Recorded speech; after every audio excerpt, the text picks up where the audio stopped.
What you mean by you burn? Because তুমি operating লসে চলো। অপারেটিং লসে চলা মানে কি? তোমার দিন শেষে তোমার পিএনএল এর নিচে লাভ নাই, লস আছে। ওই লসের টাকাটা তুমি ইকুইটি মানি বা যে টাকাটা রেজ করছো সেখান থেকে কাভার করতেছো, রাইট? এখন at a point you figure out যে তোমার জন্য ইকুইটি মানি আরও ফার্দার রেজ করা কঠিন। আচ্ছা, and then comes the question of runway.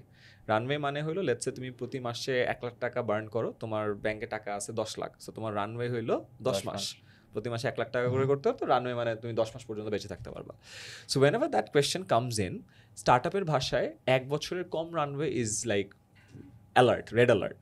6 মাস মানে তুমি অলমোস্ট মরেই গেছো, বিকজ একটা ফান্ড ক্লোজ হইতেই 3 থেকে 6 মাস টাইম লাগে।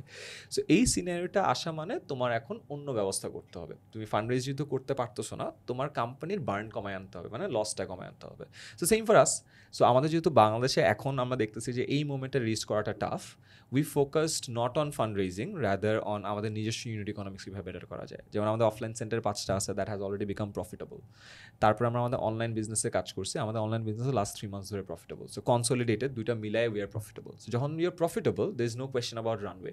সো আমরা যদি এখন আর নেক্সট কোনো টাকা রেজ নাও করি, we are good to go. আচ্ছা, তো